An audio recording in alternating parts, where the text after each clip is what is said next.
Note 10 একটি set এসেছে, যে সেটটি টাচে কাজ করে না, সেটা বুঝতে পারছেন। এবং দেখেন যে ডিসপ্লেটাও ওকে আছে, অরিজিনাল ডিসপ্লে রয়েছে, যে অ্যামোলেড ডিসপ্লে। এখন আমাদের মাদারবোর্ড ফ্রেশ, মাদারবোর্ডের কাজ করতে হবে। আপনি প্রথমত এরকম ধরনের ডিসপ্লেতে কাজ না করলে প্রথম কাজগুলো আমাদের হবে যে একটা অন্য ডিসপ্লে লাগিয়ে দেখা। তো যেহেতু এই দেখেটা বিষয়টা বুঝা যাচ্ছে যে ওকে আছে, তো আমরা ডিসপ্লে অন্যটা যে এখানে অন্য এক কাজটা অন্য এক দোকান থেকে পাঠিয়েছে।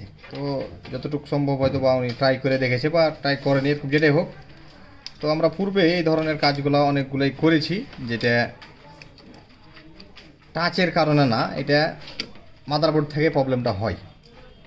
তো ক্যামেরাগুলো সুন্দরভাবে খুলবো আর কি। ক্যামেরাগুলো খুব খেয়াল রাখবেন, কারণ বর্তমান যে ফোনগুলা মানুষের কিন্তু ফোকাসটা থাকে বেশি ক্যামেরার দিকে, বিষয়টা বুঝেছেন। তো কাজ করার সময় ক্যামেরাগুলো অবশ্যই আপনারা ভালোভাবে রাখবেন। এটার বাকি যে আনুষ্ঠানিক ইগুলো কইব সাবধানে, ক্যামেরাতে যাতে কোনো স্পট না পড়ে একটা। তাহলে এখন আমরা করার পর, পূর্বে আমরা যতগুলো ফোনেরই প্রবলেম পেয়েছি নোট 10 টাচের ডিস্টার্ব, সেটি আমরা দেখা যাচ্ছে যে এই টিনের কাছে এখানে টাচের যে লাইন আছে, আগে এই লাইনগুলো আমরা চেক দেব। এইখানে টাচের যে লাইনগুলো আছে, তারপর আমাদের এখানে টাচের যে কানেক্টরের যে লাইনগুলো আছে সেগুলো আমরা আগে চেক। আমরা দেখেন যে ডায়াগ্রামের সাহায্যে আমরা দেখব যে এই যে টাচের যে লাইনটি আছে, এখানকার যে ভোল্টেজ, এখানকার যে ভোল্টেজগুলো এবং লাইনের রিডিংগুলো আগে ঠিক আছে কি নাই, আগে সেটা কি করতে হবে, আমাদের চেক দিতে হবে। এবং লাইনগুলো কোথা থেকে এসে দেখেন যে এখানে আপনার সমস্ত লাইন এসছে সিপিইউ থেকে, আর এসছে আমাদের পাওয়ার এসি থেকে।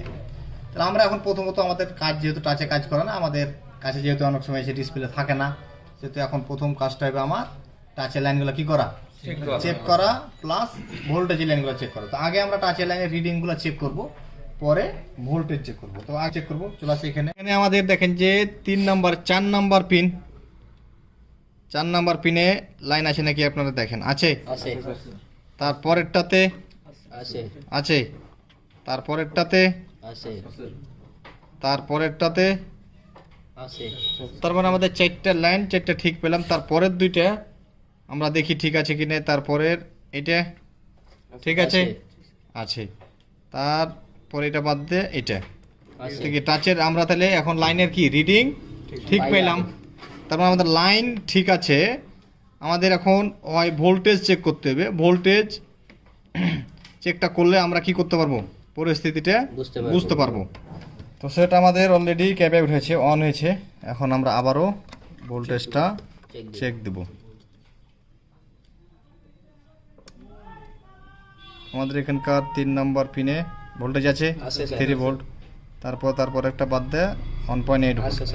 তার মানে আমাদের এখানে ভোল্টেজও কাজ করছে এবং লাইনগুলোও ঠিক আছে। তারপরও কি হয় না, টাচে কাজ করে না। তো এখন আমাদের যে সিপিইউর আশেপাশে যেই লাইনগুলো আছে, পূর্বে আমরা এরকম কিছু ফোনে পেয়েছি যে এইখানে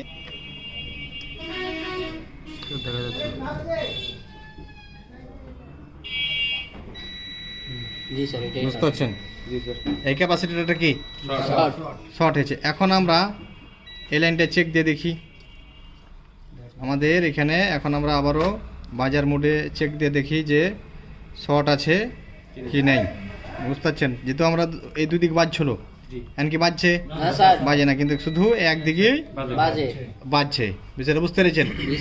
এখন আমরা চেক দিব যে আমাদের শর্টটাকে, আর ভালো ক্যাপাসিটারটা কিন্তু আমরা এখন কি করব, আগে লাগিয়ে দেবো, কারণ ওইটা হারানো দরকার না। যেটা নষ্ট হয়েছে পরে আবার আমরা একটা খুঁজে মাপ মতো লাগিয়ে দেবো সিস্টেম। এখন আমরা কি করব, ওই যেটা শর্ট আছে থাক, এখন আমরা চেক করব যে আমাদের টাচে কাজ করছে কি করে না। ক্লাস চলাকালীন যে রেকর্ডিংগুলো করেছেন এগুলো খুব গভীর মনোযোগ দিয়ে শুনবেন, খাতাগুলো খুলে দেখবেন এবং কাজের যে প্রসেস নিয়মকানুনগুলো আমরা বলেছি এগুলো নিয়ম অনুযায়ী কাজ করতে থাকলে দেখবেন যে আপনার 100% সলিউশন আসবে ইনশাল্লাহ। রিসেট দেওয়ার চেষ্টা করা হয়েছে কিন্তু কমপ্লিট হয়নি। এখন আমরা দেখি, দেখেন যে আলহামদুলিল্লাহ আমাদের টাচে কি করছে, এখন কাজ করতেছে। তাহলে বুঝতে পারলেন কাজের প্রসেসটা, যে হুট করে সিপিইউতে হাত দেওয়া যাবে না স্যার। প্রসেস আমরা যে ধারাবাহিকতা আপনাকে দেখিয়েছি এই ধারাবাহিকতা অনুযায়ী কাজ করতে হবে। কাজ করতে থাকতে হবে, দেখবেন যে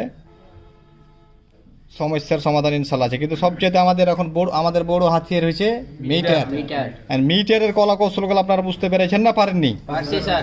শুধু যদি মিটারটাই আপনারা বুঝে থাকেন যে অধিকাংশ কাজ আপনারা মিটারের সাহায্যে বুঝে সময় দিয়ে চেষ্টা করে যদি আপনি করেন হবে।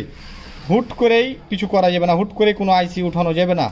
আগে বুঝতে হবে যে আমরা আইসিটা কেন উঠাবো, কেনর অ্যান্সার যতক্ষণ পর্যন্ত না আসবে আপনার কাছে ততক্ষণ উঠাবো না আমরা। সেটাতে এফআরপি আছে। তো ঠিক আছে, আমরা বুঝতে পেরেছি যে আমাদের টাচে এখন কি করছে, কাজ করছে। কাজ